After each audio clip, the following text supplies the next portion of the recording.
శ్రీనివాస్ చౌదరి గారు నమస్తే అండి.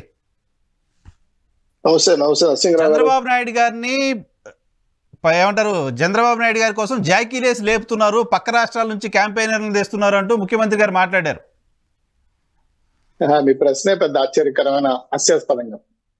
మాకు జగన్మోహన్ రెడ్డి గారు స్టార్ క్యాంపెయిన్ మర్చిపోయారు మీరు. ఆయన తన సొంత చెల్లిని పంపించాడు. ఈ రోజు పెద్ద ఎత్తున అప్పులు చేసి మీకోసమా చూస్తారు కదా, మా వ్యూహాలు చూస్తారు కదా, ఏం తిరిగి బొమ్మ కనిపిస్తారు చూస్తారు కదా. మీ వ్యూహమేనా షర్మిల గారు రావడం? మీరు అడిగిపోతారు, నేనెందుకు చెప్తానండి ఆ విషయం. నాకు స్టార్ క్యాంపెయిన్, తెలుగుదేశం పార్టీకి స్టార్ క్యాంపెయిన్ తయారు చేశాడు. అప్పులు చేసి 65 లక్షల మంది అప్పుదారుల్ని స్టార్ క్యాంపెయిన్ చేశారు. కొంత చెల్లించేశారు, బాబాయ్ హత్యలు ఇంకో చెల్లించేశారు. అలాగే రాష్ట్ర వ్యాప్తంగా ఎమ్మెల్యేలు తీసేసి అసంతృప్తి వాళ్ళతో కాంగ్రెస్ జరిపే వాళ్ళందరూ స్టార్ క్యాంపెయిన్ చేశారు. సార్ మీరు ఏదో అన్నారు మాట, సంక్షేమాలు అందుకున్న వాళ్ళందరూ కూడా స్టార్ క్యాంపెయిన్స్ అవుతారంట. సార్ ఇప్పుడు 11,50,000 కోట్ల రూపాయలు అప్పులు చేశారు కదా, 2,50,000 కోట్ల రూపాయలు మాకు ఇచ్చారు. మేము ఈ డబ్బులు ఎవరు కట్టాలి సార్? మేమే కదా కట్టాలి. అప్పు చేసి పప్పు కూడితే మేము స్టార్ క్యాంపెయిన్లు అవుతామా? తెచ్చిపెట్టడానికైనా సమత ఉండాలి కదండి సార్ కొంచెం. సరే, ఈ అప్పులు కట్టాల్సింది ఎవరు? జగన్మోహన్ రెడ్డి గారు జేబుల నుంచి కట్టరు కదా. ఆంధ్ర రాష్ట్ర ప్రజల పన్నుల రూపాయన బాదురే అని చెప్పి కట్టాలి, అంతే కదా. ఇప్పుడు మేము ఎట్లా స్టార్ క్యాంపెయిన్ అవుతాం? ఒక్క నిమిషం. మీరు పంపిన డబ్బులు సంవత్సరానికి 2,50,000 రూపాయలు చేరిందనో ఏదో ఒక లెక్క చెప్పారు. ఈరోజు మద్యం తాగేవాడు రోజు ₹1,00,000 300 వేసుకుంటే 3,50,000 అంటే ఎడం చేత తీసుకొని కుడి చేత పెట్టుకుంటున్నారు. ఆరోగ్య మిత్ర కావచ్చు, ఆరోగ్య మిత్ర, నటు మిత్ర కావచ్చు, అదేంటి విద్యా దేవన కావచ్చు, లేదంటే ఇంకో దేవన కావచ్చు, ఏదైనా మా మటన్ ముఖ్యమంత్రి, మా బదిరి ముఖ్యమంత్రి, మా బాదురు ముఖ్యమంత్రి అనేక రకాలుగా పథకాలు పెట్టాడు. సో సంపదను సృష్టించి పెట్టుంటే 10 లక్షల కోట్లు సంపాదించాం, 2 లక్షల కోట్లు ఖర్చు పెడతాం అంటే హ్యాపీ. ఈరోజు నరసింహరావు గారు మీ పేస్ట్ ఉప్పు ఉందో లేదు కానీ నాకు తెలియదు, కానీ మా ఇతర 3 లక్షల అప్పు ఉంది. ఎందుకు ఆ మాట వచ్చిందంటే కట్టాల్సింది మేం కాబట్టి. ఇవన్నీ ఏంటంటే రాష్ట్ర వ్యాప్తంగా అప్పుడు మేస్త్రులు కానీ కూలీలు కానీ అసంఘటిత కార్మికులందరూ బిల్డింగ్ వచ్చేసుకునేవాడు. నాకు తెలిసి 500-600 మందిలో కూలీలు ఇచ్చేవాడు. ఈ రోజు బీహార్ నుంచి ఇంకో రాష్ట్రం నుంచి కూడా తీసుకొస్తున్నారు. నాకు అర్థం కావట్లేదు. అంటే కూలీలందరూ వలస వెళ్ళిపోయారు, అసంఘటిత కార్మికం మొత్తం దెబ్బతినిపోయింది. సో మీరు అన్నారు కదా 1,02,000 కోట్ల రూపాయలు పన్నుల రూపాయలు బాది మా రాష్ట్రంలో బ్రహ్మాండంగా బాదురే కార్యక్రమం చేసి రాష్ట్రాన్ని మొత్తం అప్పులు బాధ చేసి రాష్ట్రం అభివృద్ధి 30 ఏళ్ళు ఎదిక్కెళ్ళిపోయి.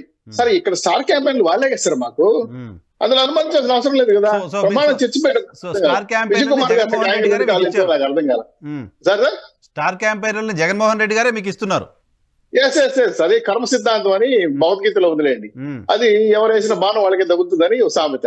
ఇక్కడ ఏమంటే బ్రహ్మాండమైన రాష్ట్రాన్ని 150 ఎమ్మెల్యేలు ఇచ్చారు, అద్భుతంగా పరిపాలించాలి, బ్రహ్మాండంగా రాష్ట్రాన్ని అభివృద్ధి చేయాలి అనుకున్నప్పుడు 3 రాజధానులు కట్టుండొచ్చు, ప్రత్యేక హోదా ఇచ్చుండొచ్చు, పోలవరం కట్టుండొచ్చు, ఆయన విశాఖ స్టీల్ కట్టుండొచ్చు, కడపలో ఆయన స్టీల్ ఫ్యాక్టరీ కూడా 3 సార్లు కొబ్బరికాయలు కట్టుండొచ్చు. ఇవి కట్టలేదు కదా. మా పిల్లలు పక్క రాష్ట్రంలో పోయి ఉద్యోగాలు చేసుకోలేక ఆడ అవస్థపడుతున్నారు. చదువుకున్న ఉద్యోగులకి ఫీజు రింబర్స్మెంట్ రాక, ఉద్యోగాలు పట్టాలు లేక, వాళ్ళు సబ్సిడీ సర్టిఫికేట్లు రాక, ఉద్యోగాలు పోక అవసరపడుతున్నారు కదా. ఇవన్నీ కూడా వీళ్ళందరూ స్టార్ క్యాంపెయిన్. నరసింహరావు గారు అండర్లైన్ చేసుకునేది స్టార్ క్యాంపెయిన్లే. కాబట్టి మాకేం భయం లేదు. Janasena Telugu Desam party blockbuster movie start అయిపోయింది. జగన్మోహన్ రెడ్డి గారి కౌంట్ డౌన్ స్టార్ట్ అయిపోయింది.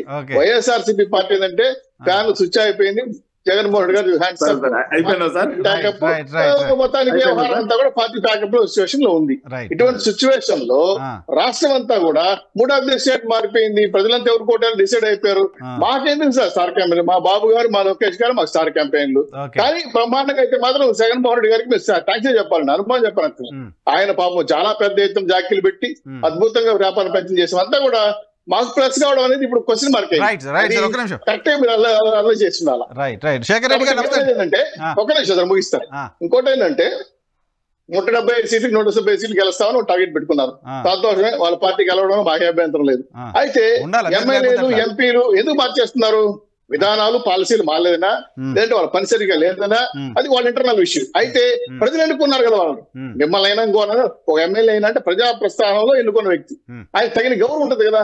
ఏడు ఛత్తీస్గఢ్ ఇంకో చోట వేస్తే తెలుగుదేశం పార్టీ మాట్లాడడం కరెక్ట్ కాదులేండి చౌదరి గారు. సరే, ఆయన పెద్ద నేనండి సార్, ఒకనే సరసింగ్ గారు, ప్రసన్న గారు, మా వాళ్ళు ఏనండి, మేమే మార్చలేదు, వాళ్ళు మార్చుతారు, మేము మార్చలేము చెప్పట్లా. మేమనేది ఏంటంటే ఆల్రెడీ ఎమ్మెల్యే ఒక ఎమ్మెల్యే స్థాయికి అక్కడ ప్రజలు ఎన్నుకున్నారు. 4 లక్షల మంది 3 లక్షల మంది ఎమ్మెల్యే ఎన్నుకున్నారు.